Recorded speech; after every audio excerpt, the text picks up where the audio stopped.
I'm very excited to be here today. Dan, thanks for having me here. This is a great conference. I'm already realizing a very different vibe. So I'm talking today about reimbursement. I thought I'd make this interesting. Who else here is a really fan of reimbursement? Who really loves it? Nobody does? No, we got someone there. Well, I really like reimbursement because it boils down to numbers. I found an article online doing research, and I really buy into this premise.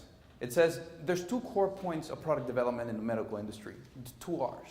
There's regulatory and there's reimbursement. My thesis is if you're developing a product after a discovery phase, basically your company is a regulatory and a reimbursement company.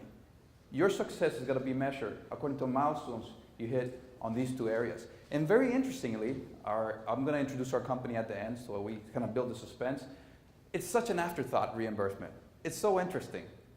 So I'm going to start with this question, and maybe you guys can entertain me. Pretend, if you're not, to be a medical device or a pharmaceutical product development company. And I ask you the question, who is your buyer? In regards to like your product, not your company. So would you raise your hand if the physicians are your buyer? Yeah. Are the distributors your buyer? I'm getting like a 3% response rate, but I guess. Are insurance your buyer? Insurance. Oh, I got 2 people raising their hand. That's great. Hospitals. Are hospitals your buyer? Just take a guess. Are patients your buyer? I got 2 hands again. Nobody wants to entertain me. I guess is the government your buyer? Okay. Out of the 3% response rate, I think I got like 100% for all of these answers. Okay, let's put that on the side a little bit and let's go to the reimbursement action plan. My suggestion, after being over a decade in commercializing new technologies, is that reimbursement needs to be thought of from day one. I really recommend that a multifunctional reimbursement team is built from the day your company is built. Basically, reimbursement is nowadays almost like the second valley of death. There's so many questions, and we get it. Real life questions where companies are coming to us like, we got approval, now what? Well, you're missing the second R for about 5 years. In fact, just to highlight this, how many of you think that an approval process is too long for a medical device or a pharmaceutical product? You agree? Actually, reimbursement is longer, the odds are.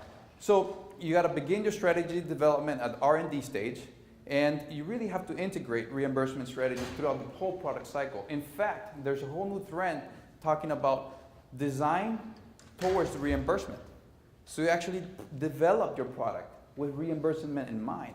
And I believe I'm going to show you some numbers where there's going to be a trend on actually business models all focused on reimbursement. I found this from Abbott and really liked it. It's sort of some encouragement or some sort of guidelines for reimbursement throughout the life cycle and integrating that to the product life cycle. So from the R&D standpoint, really start your reimbursement due diligence. Do a strategy piece on reimbursement. Understand your coding so that there's no surprises down the road. In your clinical trials, one of the key elements that gets missed is that, and I'm going to go into this in a little bit, is value-based reimbursement. That's really a complete turnover on the way reimbursement is done to date. And so many clinical trials are designed for approval, and then they miss that second half, where you don't have the economic data to actually penetrate the markets who actually are based on value-based reimbursement. So think about it through clinical trials and capture that data. From the regulatory standpoint, if you're starting a regulatory approval process, you got to start your reimbursement process. That'd be sort of my guideline. And from a product launch, this comes from Abbott.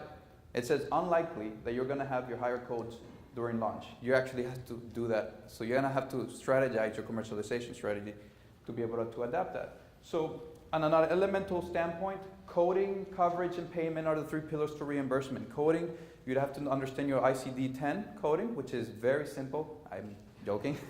It's actually extremely complex. ICD coding has been adopted in the last couple of years by US, and it's this huge database that codes anything that a medical procedure happens on a universal level. And so understanding that ICD coding is very key. The coverage, it depends on what territory you're thinking about. So for US, the question will be what health insurance companies are covering this. Then you go into the questions of Medicaid, Medicare. And then the payment. How much are these procedures or your device conveying the market? try to answer these questions before you start going deep, very deep. Or if you're a sophisticated, well-developed company, think about these and your new product. So, is there a problem in US in regards to expenses? Very interesting chart. Kept me up all night, actually. It's very interesting. I mean, it's just fascinating. Is there a problem with healthcare in the US? I mean, why is such an outlier? I mean, I just love this, actually.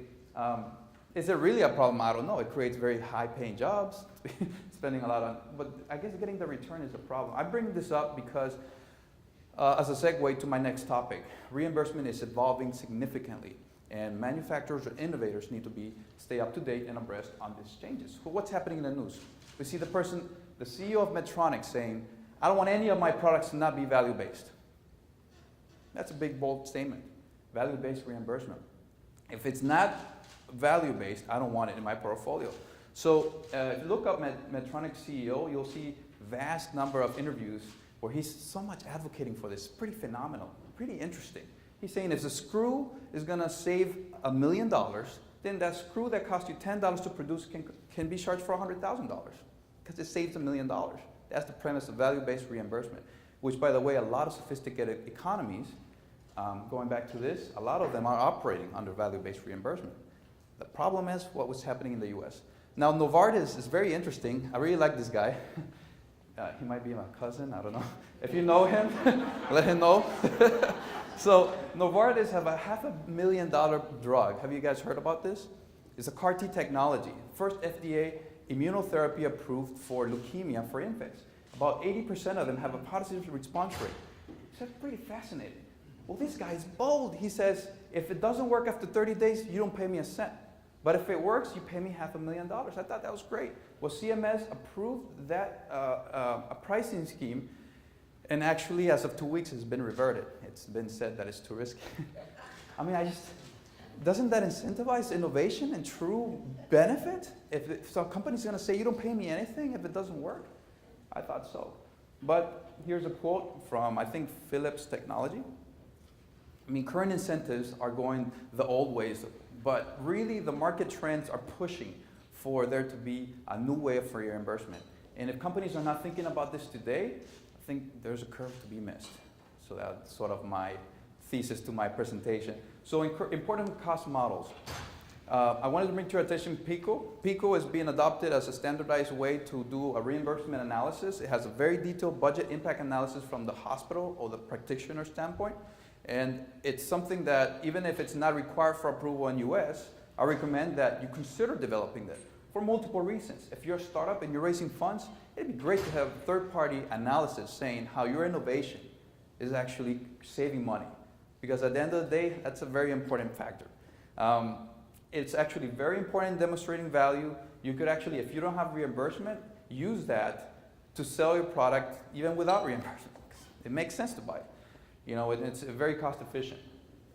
So, as a wrap up, critical factors to consider for reimbursement. First of all, do you have to change behavior?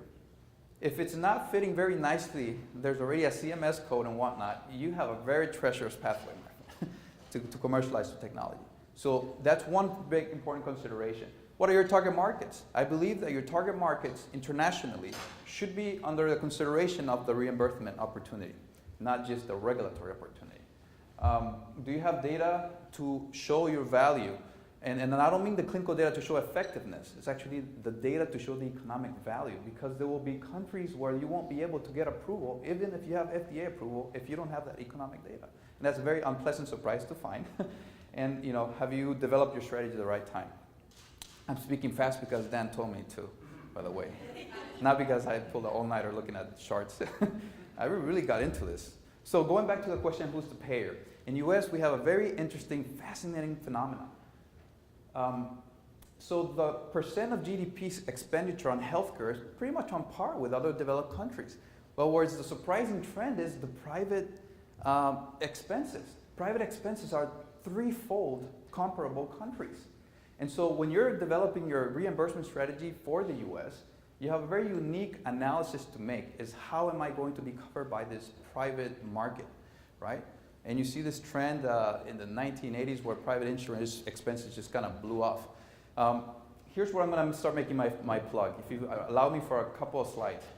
So this is what I told you. U.S. spends about 3 times the equivalent of healthcare expenditures in the private sector. The majority of that bill comes from employers, but there's also from private payers, premium insurances and whatnot. So interestingly, have you thought about Australia? We stand in there, that's the percent of GDP, and Australia has a really high life expectancy rate. So here's my thesis. Brandwood Biomedical is a Sydney-based regulatory consulting firm. We're international. We have offices in Hong Kong, Sydney, Taipei, New Zealand, and now recently in the US. We help companies go globally, and we want to just make just steer some thought here. The Australian market is $11 billion. 70% of it is actually federal and state. And the interesting thing is that they work under budgets. So if your innovation has economic value and you get approval, you can enter the 70% of the market based on the value.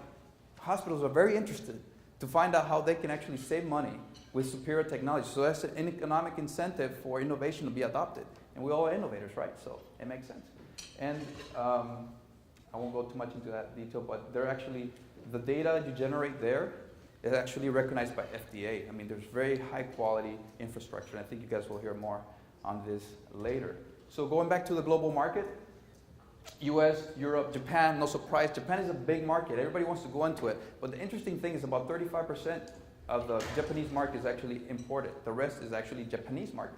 So when you normalize the Australian market, if Japan's market is about 11 billion, when you normalize the Australian market, 80% of it is imported. There actually is about $8 billion of a market opportunity for US companies to go into Australia. So interesting things there. Here's some useful resources that will keep you up at night. There's an interactive data chart. You can, I mean, just fascinating. I couldn't sleep tonight because of that.